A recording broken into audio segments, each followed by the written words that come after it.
Hello. So this evening, I'm cooking dinner and you're coming along for the ride. I'm going to make some spaghetti with meat sauce. And meat sauce is going to be have a little twist to it. As you have seen before, I have quite the love for chorizo. So this evening, instead of ground beef or ground turkey in my meat sauce, I'm going to make it with chorizo. I've got a link. Chorizo right here, ready to go. Casing's already removed. Sometimes you get it in the sausage, the case sausages like that, or you can get it ground up like you would get regular ground meat. But if you do get it in the casing, make sure you take the casing off before you try and brown it up. First thing we're going to do, in our cast iron skillet here, I've got some coconut oil melting and heating up because we're going to saute off some onions and mushrooms. And while that's going on, we'll add some of the spices here. I've got salt, pepper, rosemary, marjoram, thyme, oregano, and some basil. And you may have noticed before, and then here as well, I actually put my spices in a mortar and pestle and grind them up. That's because when you do that, they get a lot finer and they spread throughout the entire dish more evenly.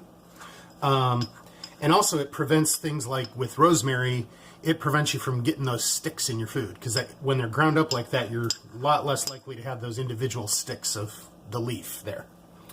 So now that the coconut oil is melted, let's throw in our red onions and our mushrooms, which I believe this evening I'm using baby portobello. Ooh, I'm going fancy tonight. Happened to be what was the package that was open in the fridge. But you want to let these brown off a little bit before you throw your meat in. Otherwise they'll just kind of soak up the grease from the meat rather than sauteing off.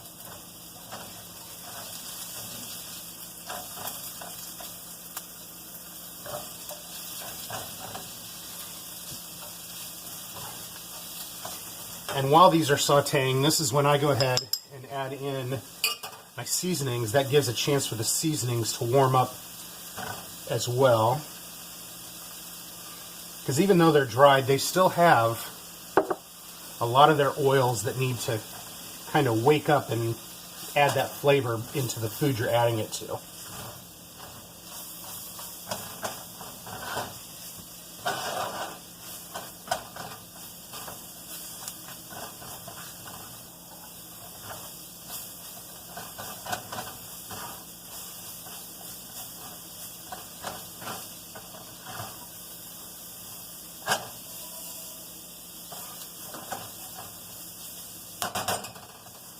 And while I've got this going, I do have some water heating up here to cook the noodles. I've got just regular spaghetti noodles going.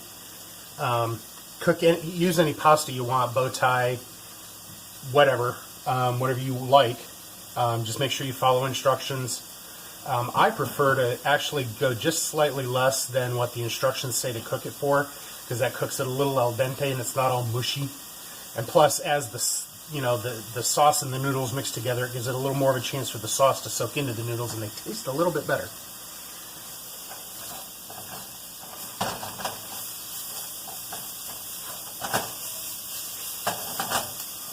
Okay. So I'll go ahead and add in my meat. And, as always, my handy dandy Pampered Chef Mix and Chop. Now, I have mentioned this mix and chop before, and I rave about it, and I tell you where it's from. It's from Pampered Chef. And I've had people ask about this and other products I have from Pampered Chef, and they ask if I sell Pampered Chef. No, I don't.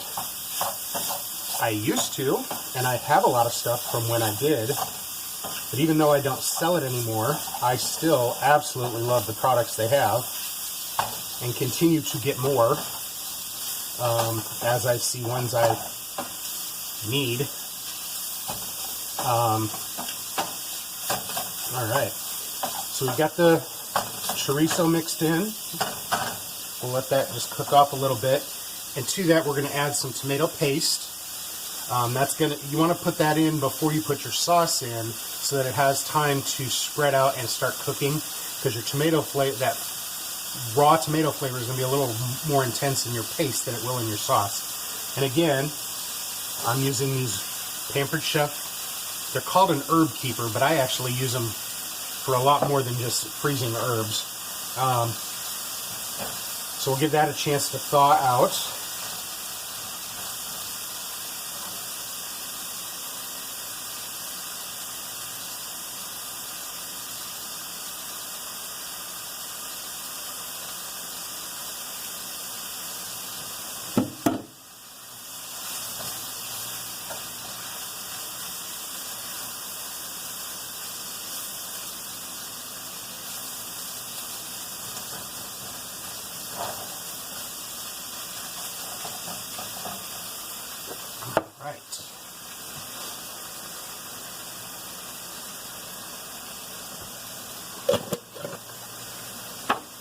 Go ahead and add in the garlic. I almost forgot that. Bad Rick. Forget the garlic. One can never forget the garlic. That's sacrilege.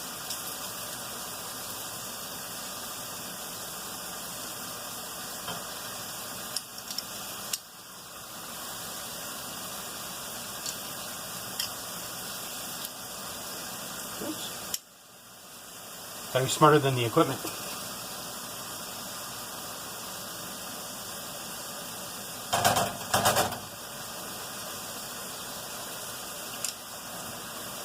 Now what I'm using here on the garlic is called a garlic press. You've got two sides of it, and you got the compartment where you can put the garlic in, skin and all, by the clove, not more than a clove. And then you just put them together and press through. And you'll see it actually pushes it out through the bottom, kind of squishes it all up.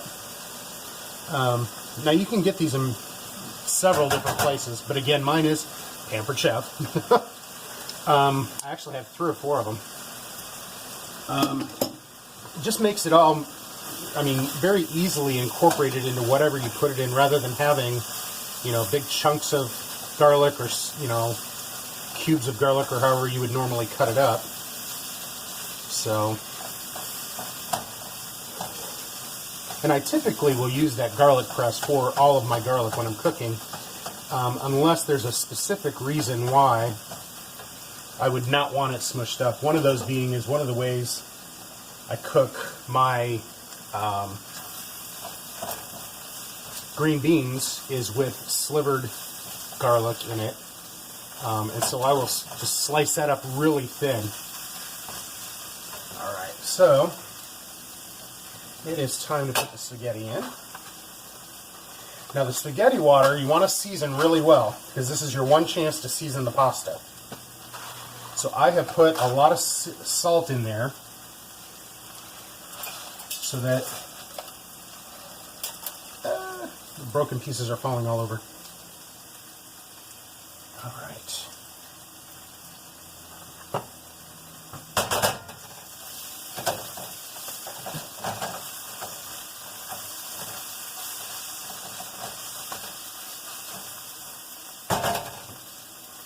Now as this water comes back to a boil, just kind of try and push your pasta down into it, if you've got, the kind that sticks up out of it like this here.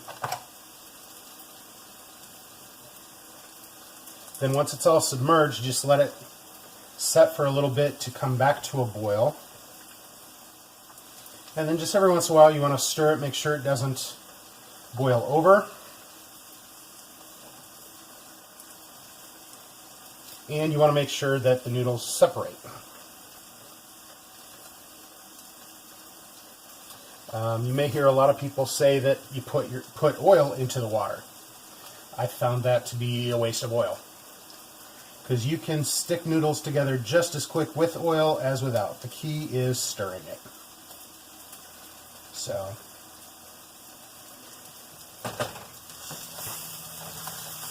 Okay. Now, as the meat cooks down here in this cast iron skillet, and I'm going to move you here, you are going to notice that there's little bits sticking to the pan right there. Now, there is a solution for that.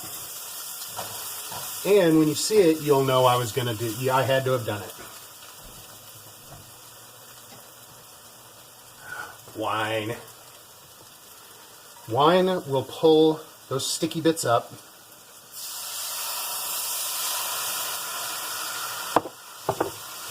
And then stir in and just add a little bit of flavor. The alcohol will cook off in the pan. That's why you add it to a glass to have with the meal. Or add more to the glass, I should say. You don't want the sauce in the glass, obviously. Alright, so then you add the wine in. And that was a Cabernet Franc, by the way. It's a lovely red wine. A little bit lighter body than a Cabernet Sauvignon. And just a little bit of spice on it. So really good for a sauce like this. Alright. So, again, I'm moving. See? That pulled all those good brown bits right up off the pan there. And so now, that has started to cook down just a little bit more. So I'm going to add my tomato sauce in.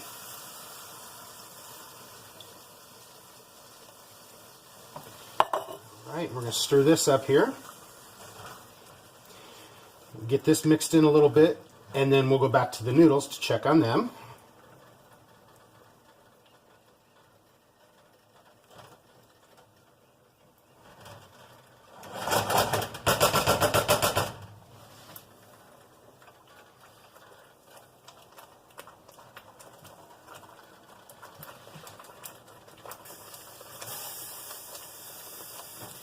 Now your tomato sauce is going to start bubbling like crazy, so you want to stir this a little more often, because otherwise you end up with tomato sauce all over your stovetop. And as you can see, I like living dangerously. I'm wearing a white shirt with spaghetti sauce. So I'm going to do what I can to make sure that doesn't end up here. Because this is a brand new shirt. First day I wore it. Like I said, I like living dangerously. But you just want to cook this sauce now till the tomato sauce heats up and that almost raw tomato flavor cooks out a little bit. That'll take some of the bite out of the tomato acid in it. And it'll just give a chance for all those flavors to marry together. And again, once in a while, just check back up on the noodles.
Alright, when you're checking your noodles, what you want to do is check the ends of your noodles. As the noodles cook, they become a little translucent, but the tips will stay white, solid color looking. When the tips look translucent, that means the pasta's pretty much done, and it's okay to turn it off.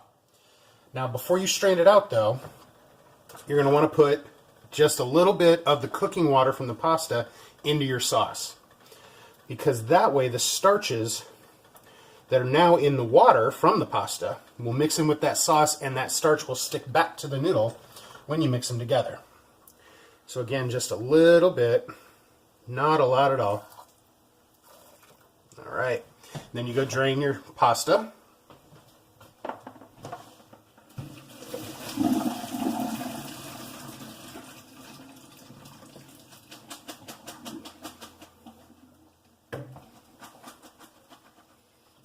All right, then there's a couple schools of thought. One, serve the pasta into your bowl and pour sauce over top of it. Or, like I like to do, again, I didn't cook this pasta all the way.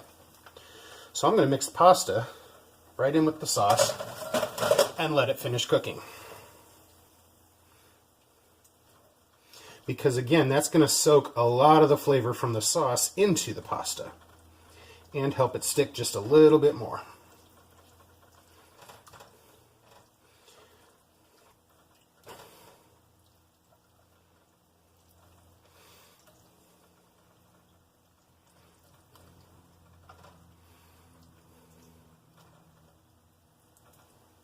All right, so we're finished here.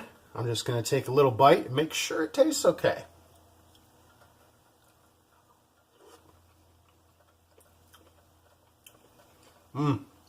That's good. Very good stuff.